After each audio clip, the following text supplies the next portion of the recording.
ಚಾಣಕ್ಯನ ಛಲ ಜನರ ಪರ, ಸದಾ ಶುದ್ಧ ಸುದ್ದಿಗಳೊಂದಿಗೆ ನಿಮ್ಮ ಚಾಣಕ್ಯ ನ್ಯೂಸ್.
ಹೊತ್ಕೊಂಡು ಏನಿಲ್ಲ ಅಲ್ಲಿ ಏನಿಲ್ಲ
ಬೀರಲಿಂಗೇಶ್ವರ ಜಾತ್ರಾ ಮಹೋತ್ಸವ ಇವ ನಮ್ಮವ ಇವ ನಮ್ಮವ ಇವ ನಮ್ಮ ಮನೆಯ ಮಗನೆಂದು ಎನಿಸಯ್ಯ ಅಂದ್ರೆ ಅದು ತಾಲೂಕಿನ ಹೆಬ್ಬಳ್ಳಿ ಗ್ರಾಮಕ್ಕೆ ಮಾತ್ರ ಸೀಮಿತ ಆಗಿದ್ರೆ ತಪ್ಪಾಗ್ಲಿಕ್ಕಿಲ್ಲ.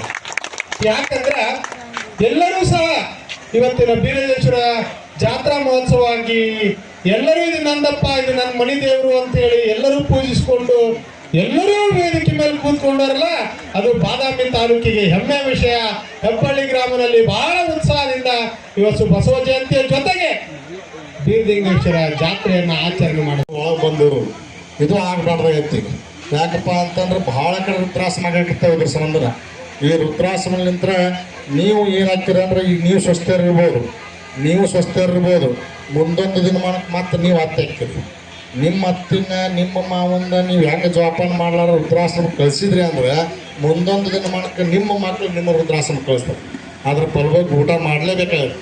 ಅದಕ್ಕೆ ಆ ಒಂದು ಉದ್ದೇಶಕ್ಕೆ ಯಾವುದೇ ಥರನಾಗಿ ಅತ್ತಿ ಸೊಸಿ ಅಂತ ತಿಳ್ಕೊಬಾರ್ದು. ಅತ್ತಿ ಕಡೆ ತಪ್ಪಿರ್ತದೆ. ಅತ್ತಿನ ಕಾಲಕ್ಕೆ ಏನಾಗಪ್ಪ ಅಂತಂದ್ರೆ ಏನು ಮಾಡಿದ್ರು ತಪ್ಪರಿ ಸೊಸಿ.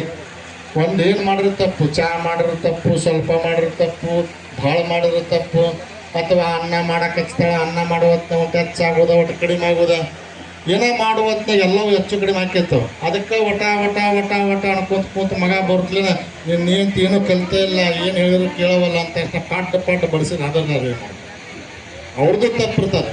ಅದಕ್ಕೆ ಇವ್ರು ಏನು ಮಾಡ್ಬೇಕಂದ್ರೆ ಅತ್ತಿ ಸೊಸಿನ ಅರ್ಥ ಮಾಡಬೇಕು, ಸೊಸೆ ಅತ್ತಿನ ಅರ್ಥ ಮಾಡ್ಕೊಂಡು ನಡೆದ್ರೆ ಜೀವನ ಸಾರ್ಥಕ ಆಗುತ್ತೆ ಅನ್ನುವಂಥ ಮಾತನ್ನು ಹೇಳಿ ಬಹುಶಃ ಈ ಬೀರಲಿಂಗೇಶ್ವರ ಜಾತ್ರಾ ಮಹೋತ್ಸವದ ಮಾಡಿಕೊಳ್ಳುವಂಥ ಮದುವೆ ಸಮಾರಂಭ ಮತ್ತು ಬಸವೇಶ್ವರನ ಜಯಂತಿ, ಬಸವಣ್ಣನವರು ನಾಡಿಗೆ ಬೆಳಕಾಗಿರ್ತಕ್ಕಂಥವ್ರು, ಜ್ಯೋತಿಯ ಒಂದು ಸ್ವರೂಪದೊಳಗೆ ಅವ್ರು ಇಡೀ ನಾಡಿಗೆ ಬೆಳಕಾದರು. ಎಷ್ಟು ಸಮಾಜಕ್ಕಾಗಿ ಏನೆಲ್ಲ ಕೊಡುಗೆ ಕೊಟ್ರಪ್ಪ ಅಂದ್ರೆ ಇವ ನಾರವ ಎಂದೆನಿಸಿದರಯ್ಯ, ಇವ ನಮ್ಮವ ಇವ ನಮ್ಮ ಮನೆಯ ಮಗನೆಂದೆನಿಸೆಯ ಅನ್ನುವಾಗಿ ಅವ ಸಣ್ಣವನಾಗಿ ಬಸವಣ್ಣ ಸಣ್ಣ ಯಾವ ಇನ್ನೊಂದು 10 ನಿಮಿಷ ನಿಂದ್ರವ ಯಪ್ಪ ನಿಂದ್ರು ಇನ್ನು 5 ನಿಮಿಷ ಮುಗಿಸೋದು. ನನ್ನವರು ಅಂತ ದೊಡ್ಡವನು ಸುಳ್ಳ ಬಸವಣ್ಣ ಎಲ್ಲ ಶರಣರನ್ನ ತಯಾರು ಮಾಡಿ, ಎಲ್ಲ ಜಾತಿ ಒಳಗೆ ಶರಣರನ್ನ ತಯಾರು ಮಾಡಿ, ಆ ಜಾತಿ ಒಳಗೆ ಶರಣರು ಎಲ್ಲರೂ ದೊಡ್ಡವರು, ನಾನೇ ಸಣ್ಣವ ಅನ್ನುವಂಥ ಭಾವನೆಯನ್ನು ಇಟ್ಕೊಂಡಿರ್ತಕ್ಕಂಥ ಬಸವಣ್ಣನವರ ಜಯಂತಿ ಇವತ್ತು ಬಸವ ಜಯಂತಿ ಮತ್ತು ಬೀರಲಿಂಗೇಶ್ವರ ಜಯಂತಿ.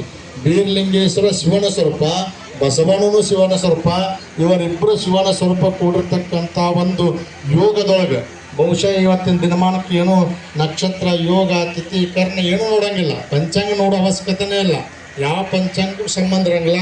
ಅಂಥ ಒಂದು ಸಂದರ್ಭದಾಗ ನಿಮ್ಮ ಮದುವೆ ಆಗಕತ್ತದ.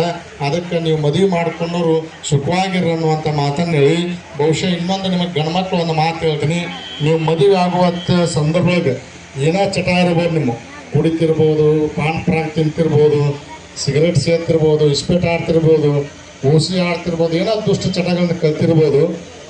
ಆದ್ರೆ ನೀವು ಇವತ್ತು ಏನು ತಾಳಿ ಕಟ್ಟಕತ್ತಿರಲ್ಲ, ತಾಳಿ ಕಟ್ಟುವಂಥ ಸಂದರ್ಭದೊಳಗೆ ಆ ಹೆಣ್ಮಗಳು, ಆ ತಂದೆ ತಾಯಿ ಅವರು ಇವತ್ತು ನನ್ನ ಮಗಳನ್ನ ಚಲೋ ಜೋಪಾನ ಮಾಡ್ತಾನ ಅಂತಂತೇಳಿ ನಿಮಗೆ ಬಂಗಾರ ಕೊಟ್ರ, ಬೆಳ್ಳಿ ಕೊಟ್ರ, ಬಟ್ಟೆ ಕೊಟ್ರ, ಕಾಟ ಕೊಟ್ರ, ಬಾಂಡೆ ಸಾಮಾನ ಕೊಟ್ರ, ಗಾದ್ ಹಾಕಿದ ಟೀಜೂರ್ ಹಾಕಿದ, ಕಾಟ ಹಾಕಿದ, ಬಾಂಡೆ ಸಾಮಾನು ಹಾಕಿದ, ಟೀಜೂರಾಗ ಬಟ್ಟೆ ನಿಮ್ಮ ಬಂಗಾರ ಕೊಟ್ರ, ಮತ್ತು ಹಿಂದ ಕಡೆಸ ಕಾಲು ತೊಳಿತಾರೆ. ಮತ್ತು ನೀನು ನಾನು ಚಲೋ ಹಳಿಯ ಸಿಕ್ಕಿಯಪ್ಪ ಅಂತ ಕಾಲು ತೊಳಿತಾರ. ಎಲ್ಲ ತೊಳೆದು ನೀನು ನನ್ನ ದೇವರು ಅಂತೇಳಿ ಆಕಿನೂ ನಮಸ್ಕಾರ ಮಾಡ್ತಾಳ. ಆದ್ರೆ ನೀನು ಸರಿಯಾಗಿ ಕುಡಿದು ಬಂದು ಆಕೆ ಜೀವನ ಹಾಳು ಮಾಡಿದಪ್ಪ ಅಂದ್ರೆ ಸುಲಗ್ನೆ ಸಾವಧಾನಿ ಶ್ರೀ ಪಾರ್ವತಿ ಪರಮೇಶ್ವರ ಧ್ಯಾನ ಸಾವಧಾನ. ಜಯ ಮಂಗಲಂ ಜಯ ನಮ ಪಾರ್ಥಿವೇಶ್ವರ ಮಹಾದೇವ.